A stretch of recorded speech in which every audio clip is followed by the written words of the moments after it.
Yeah, I think that expectations for the Pittsburgh Steelers are out of whack. And here's why. It's not whether people think they are going to be better or worse than what they are. It's what people think the Pittsburgh Steelers are going to succeed or fail on the basis of that I think is totally out of whack. I think everyone is very excited about Russell Wilson and Justin Fields in the building. And I agree that that is the best storyline. Like, we're writers. We need narratives that people care about. Both quarterbacks are trying to resurrect their careers. Both quarterbacks left their teams in pretty unusual circumstances, $85 million in dead cap hit for the Broncos and Russell Wilson. And then you've got Justin Fields, who left when there was this sort of back and forth last year. Will he be the guy? No, they have the first overall pick, which, by the way, the likelihood of that pick being the first overall when they made the trade a year prior, pretty low. And the Bears got Caleb Williams. And so I think that creates a really interesting question at quarterback for Pittsburgh. But I still think that the Pittsburgh Steelers are going to succeed or fail on the basis of their defense. That's what they've done for a lot of years. That's what Mike Tomlin's style has been. They got Patrick Queen at linebacker this year, which I thought was a great pickup. I mean, to pick him up in free agency, not only do you now get to use him to stabilize your defense, you also don't have to worry about him twice a year stopping Najee Harris and the rest of your run game like he was doing when he was with the Ravens.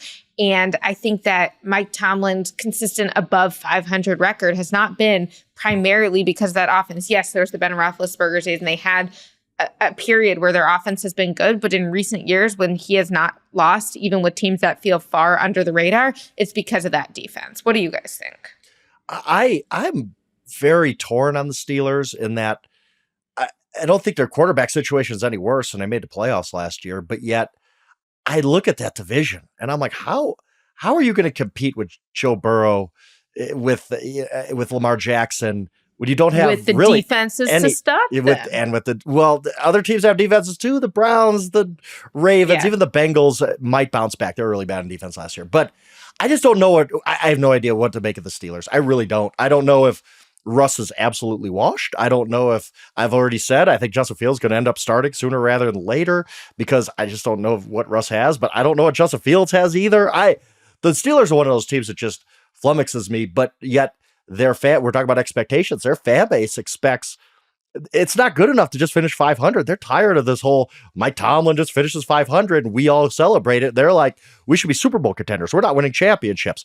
Well, I hate to tell you, you're really not close to a championship now either. And part of that's a quarterback situation. Like you said, this team will be as good as their defense and running game kind of takes them. I mean, they don't even have the receivers anymore. After trading Deontay, Claypool didn't work out. They're really thin there. But how far does that take you? Okay, maybe you sneak into the 7 seed again, but I don't know. I'm very torn about what to think of the Steelers right now. Frank, it's funny you say that because when you're saying, I hate to tell you, but you're not close to a championship. I had a friend who was looking for a therapist in the last year. She was like, I need a mean therapist. I don't want someone who's going to encourage me. I need someone who's going to tell me what I'm doing wrong, tell me the lifestyle problems I have and who's going to fix it. And I was just thinking when you were saying that, you would be the main therapist in the best base. Way. Yeah, you're I have your best interest in mind and I'm going to tell you that's the truth. And you are not close to a championship. Yeah, by the way, I love my mean therapist. I like that I can just wax on about something and he looks at me, he's like, so what? And it's like, well, I thought it was a big deal. I like a little tough love. Here's the thing with the Steelers, because Jori, I think you raised a really interesting point. But one thing Frank and I said last year on the show about the Bills, at one point it looked like the Bills' offensive game plan was to roll the ball out and just absolutely pray to God that somehow, some way, Josh Allen could manufacture touchdowns. So that was their offense week in and week out. I feel like that's what we do with the Steelers. We're just rolling the ball out. I mean, I don't know, Tomlin will figure it out.